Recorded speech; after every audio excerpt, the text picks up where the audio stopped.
And after a few days, it will look like this right here. These are some Turkey Creek seeds that I did the other day.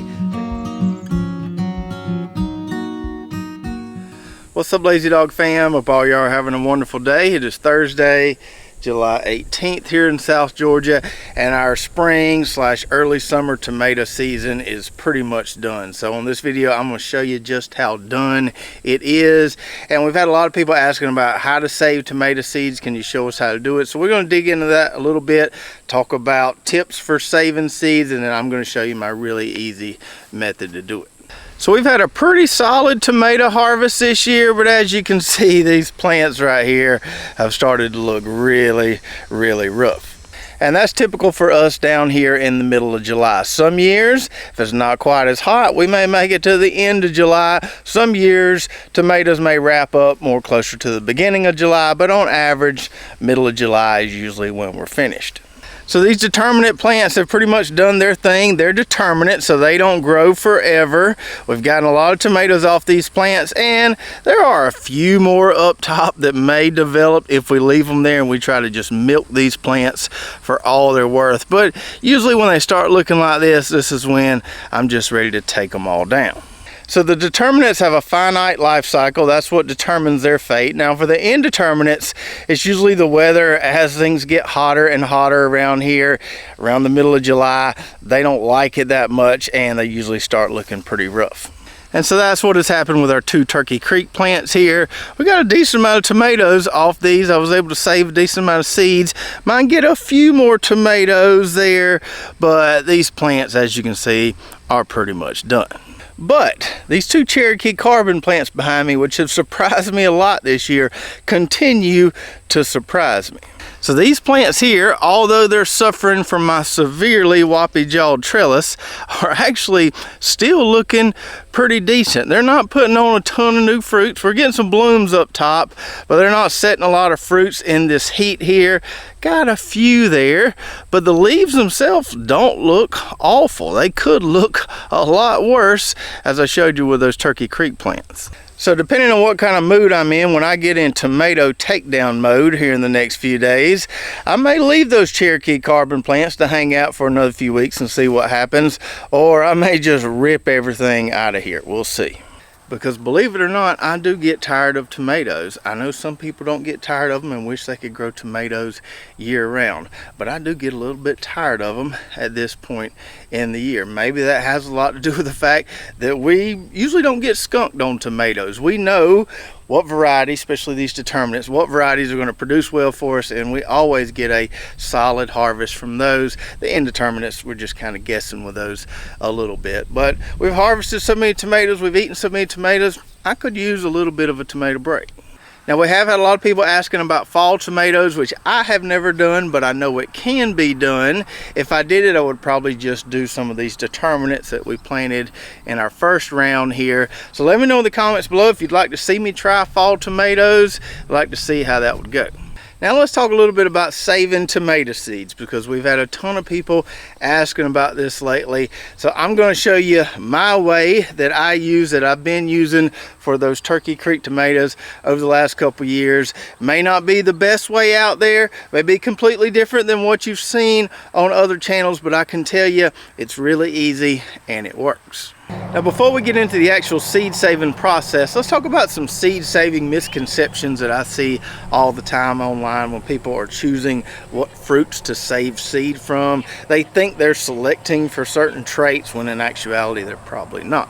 Now most of you out there already know this, but you don't want to save seeds from a hybrid tomato like this Cherokee carbon right here. You have no idea what varieties were used or what varieties were crossed to make this particular variety. Now some people will save seeds from hybrids just to see what happens, but there's no guarantee. In fact, it's probably a pretty small chance that if you planted seeds from this Cherokee carbon tomato here, that you would get anything that resembled this in the next generation. So you only want to save seeds from open-pollinated varieties like that Turkey Creek tomato that we've already saved a lot of seeds from. I wouldn't want to save seeds from the Cherokee Carbon, the Roadster, the Red Snapper, the BHN Gold, none of those determinants, because they're all hybrids. So most people understand that part, but this is where things can get a little misleading. There's a lot of people out there that think if they save seeds from this really beautiful Cherokee carbon tomato right here and replant them the next year, that means all their tomatoes are going to be nice and big and beautiful like this one. Now, I'm not going to go down the plant genetics rabbit hole on this video because I am by no means a plant genetics expert. My understanding of plant genetics is on a very basic kind of introductory biology level. But I can tell you this, assuming this was an open pollinated tomato, if we save the seeds from this, there's no guarantee that we're going to get nice, beautiful plants with a bunch of beautiful tomatoes like this. Because we don't know what the gene structure in these seeds look like. All we see is what's on the outside. Some of that could be genetic, some of that could be environmental. So even if we save some seeds from a really good looking tomato, maybe even a really good looking tomato plant, the following year, we could still get some really sorry performing plants. We could also get some really good performing plants. Some of that could be genetic, some of it could just be luck.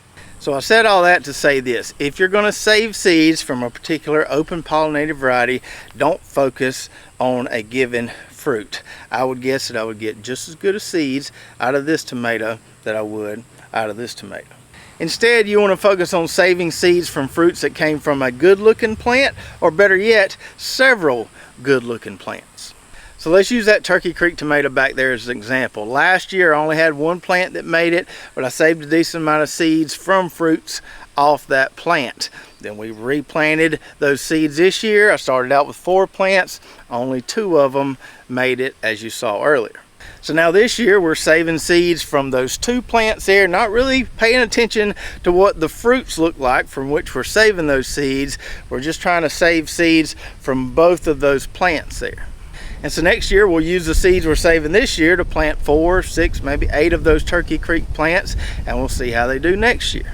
But we may never achieve any local acclimation or adaptation with that Turkey Creek variety. We could save seeds from plants for 10 years, and in that 10th year, we may still get only half of the plants we put in the ground that survive, the same ratio that we got this year. So it's important to note that local adaptation or acclimation, whatever you want to call it, takes a long time, takes many generations. It's not going to happen after just a single generation there. You've got to stick with it, save those seeds year after year, but still, there's no guarantee that it will happen.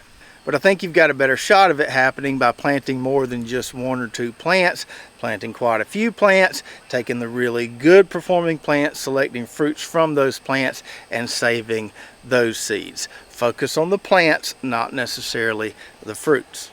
Now, if you're just saving seeds to save money and you're just going to grow out 2 tomato plants every year and you're going to save those seeds and replant those, nothing wrong with that either. But if you're trying to achieve some of that local acclimation adaptation, I think you're going to have to plant more than a few plants and select seeds from more than a few plants year after year if you want to try and achieve that goal.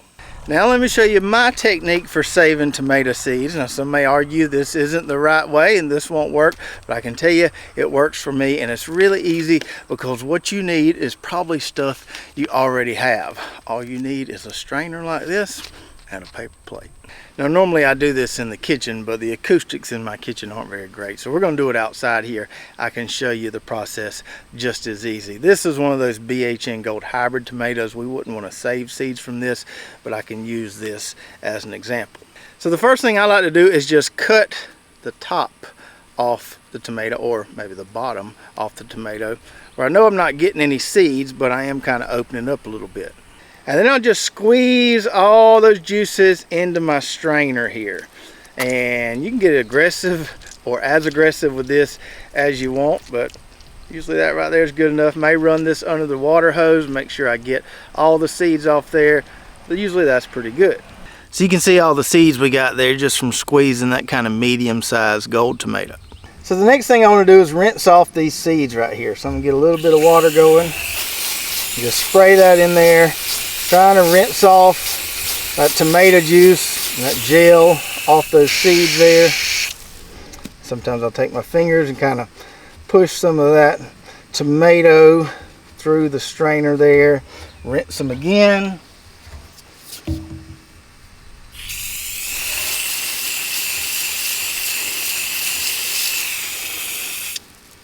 until we get them nice and clean like that. Then I'm going to take our tomato seeds here,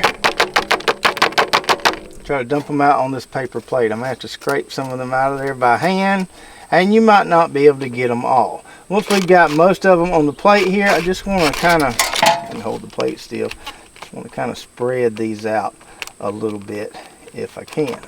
Now that may not look like a lot of seeds, but there's probably 40 or 50 seeds there, more than most people would need. Even if you don't need that many seeds though, I would still recommend saving seeds from several different plants like I mentioned earlier. That way you kind of shuffle the genetic deck a little bit and then randomly select seeds from that batch to replant the next year. So once we have them on our plate here, you can see they're kind of not going anywhere. That gel has them stuck to the plate pretty good there. I just want to sit this plate inside somewhere where the kids aren't going to get to it, where it can just sit there and let these seeds dry out a little bit. And after a few days, it will look like this right here. These are some Turkey Creek seeds that I did the other day. These are nice and dry, still stuck to the plate here, but all we got to do is take our fingernail. We can scrape those off the plate really, really easily. Yes, there are some pieces of dried tomato pulp in there, but we're not really worried about that a whole lot. We just want the seeds nice and dry. We'll scrape them off this plate, bag them up. And so then I put mine in one of these little bitty Ziploc bags here, and then I like to put that Ziploc bag inside of one of these dark Mylar bags like you see right here. I got it labeled Turkey Creek 2024, and I'll just put this in my office fridge until I'm ready to use it next year.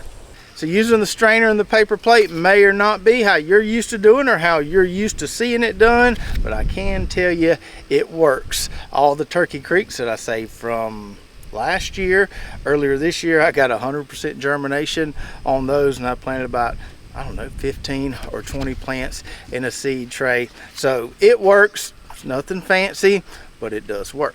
So I hope you enjoyed the video today, and if you're a seed saver and have any additional comments on how you choose which plant you're going to save seeds from, please do share that in the comments below so everyone else can learn from you as well.